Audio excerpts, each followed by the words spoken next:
তো দেখো নিয়ে চলে এসেছি আমাদের গাছের টাটকা এঁচোড়। তো বর্মশাই তো বাড়ি গেছিলো, বাড়ি থেকে দুটো এঁচোড় নিয়ে এসেছিলো একদম গাছ থেকে টাটকা টাটকা এঁচোড় পেড়ে। তো গাছের সবজি একদম নিজেদের সবজি খেতে তো ভালোই লাগে, তাই না? তো দেখো এঁচোড়টা কেটে ভালো করে ধুয়ে আমি জল দিয়ে ভিজিয়ে রেখেছি। তো এঁচোড় চিংড়ি করব। প্রথমেই আমি কুকারের মধ্যে একটু হলুদ দিয়ে এঁচোড়টা দুটো সিটি মেরে নেব। আর এইদিকে চিংড়ি মাছগুলো আমি হলুদ লবণ মাখালাম, দিয়ে সর্ষের তেলে হালকা করে ভাজবো, খুব বেশি কিন্তু ভাজবো না। চিংড়ি মাছ বেশি ভাজলে কিন্তু শক্ত হয়ে যায়। এবার ওই তেলেই আমি হাফ বয়েল করে রাখা আলুটা হলুদ দিয়ে ভেজে নিচ্ছি। আলুটা আমি যখনই রান্না করি আমি একটু বয়েল করে জলটা ফেলে দিই। তো দেখো ওইদিকে কুকারে দুটো সিটি দিয়ে নিলাম, এঁচোড়টা সিদ্ধ হচ্ছে এদিকে।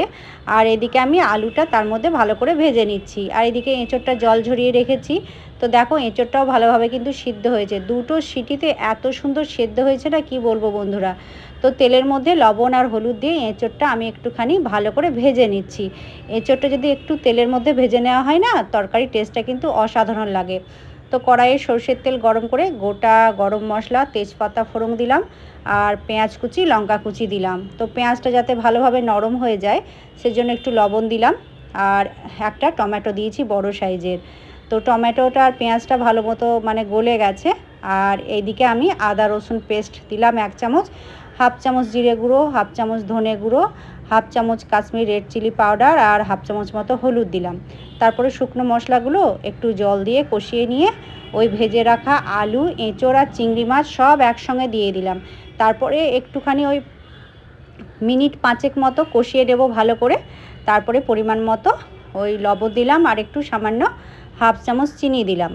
আর এইদিকে তরকারিতে আমি গরম জল দেব, সেই জন্য জলটা গরম করে নিলাম। তো তরকারি যখনই আমি রান্না করি আমি কিন্তু তরকারিতে গরম জলই দিই, তাহলে কিন্তু বেশ গরমের মধ্যে গরমটা অ্যাডজাস্ট হয়, তরকারির টেস্টটা বেশ ভালো হয়। তারপর ঢাকা দিয়ে ওই 10 মিনিট মতো ফুটতে দিয়েছিলাম। তো নেড়েচেড়ে দেখলাম আলু আর ওই এঁচোড় খুব ভালো মতো সেদ্ধ হয়ে গেছে। হাফ চামচ মতো গুঁড়ো গরম মশলা দিয়ে নেড়েচেড়ে নামাবো, তার আগে 1 চামচ গাওয়া ঘি দিয়ে দিচ্ছি। তো ঘি গরম মশলা দিলাম আর কিছুটা পরিমাণ ধনেপাতা কুচি দিলাম। তো দেখো নেড়েচেড়ে গ্যাসের ফ্লেমটা অফ করে দেবো। তারপরে দেখো কড়াই থেকে আমি একটা অন্য পাত্রে তুলে রাখবো। তো এইভাবে আজকে এঁচোড় চিংড়ি আমি রান্না করলাম বন্ধুরা। কেমন লাগলো এঁচোড় চিংড়ি রেসিপি অবশ্যই কিন্তু কমেন্ট করে জানাবে। আর এইদিকে তো বাজার থেকে বর্মশাই কই মাছ, এই যে মোরলা মাছ, চিংড়ি মাছ নিয়ে এসেছিলো। চিংড়ি মাছটা কিন্তু খোসা লাগানোই ছিল, এগুলো সব ছাড়িয়ে ধুয়ে পরিষ্কার করে রেখেছি, মোরলা মাছটাও পরিষ্কার করে রেখেছি। আর এইদিকে যে বাড়ি থেকে লালতে শাক এনেছিল, গোটা রসুন 5 ফোড়ন কাঁচা লঙ্কা দিয়ে শাকটা আমি লবণ হলুদ দিয়ে সেদ্ধ করে ফোড়ন দিয়ে নিলাম। এই শাকটা কিন্তু কলকাতায় পাওয়া যায় না বন্ধুরা। আমার বর্মশাই যখনই বাড়ি যায়, বাড়ি থেকে এই গ্রীষ্মকালে এই লালতের শাকটা আনার চেষ্টা করে, কারণ আমার ছেলে খুবই ভালোবাসে এই শাকটা খেতে, আর আমাদেরও খুব ভালো লাগে। এর মধ্যে আমি নিম বেগুন ভাজলাম। নিম পাতাটা কিন্তু আমাদের বাড়ির গাছে, আমাদের বাড়ির ভেতরে একটা গাছ আছে নিম গাছ, সেইখান থেকেই নিম পাতা কিন্তু আনা হয়েছে। তো নিম বেগুনও রেডি হয়ে গেছে। আর এইদিকে মোরলা মাছগুলো আজকে সবই করব, কিছুটা ভাজা করব আর কিছুটা আমি টমেটো দিয়ে একটু ঝাল করব। তো দেখো একটু তেল বেশি পরিমাণে নিয়েছি, মাছগুলো একটু মুচমুচে করে ভাজবো। আর এই মাছ ভাজতে গেলে একটু তেল বেশি না দিলে কিন্তু ভালো ভাজা হয় না, আর তেলটা ভালো করে গরম করতে হবে, নইলে মাছগুলো ভেঙে যাবে। তো দেখো হাফ আমি ভেজে তুলে রেখেছি, ভাত দিয়ে খাওয়া হবে, আর হাফ আমি টমেটো দিয়ে ঝাল করে নিলাম।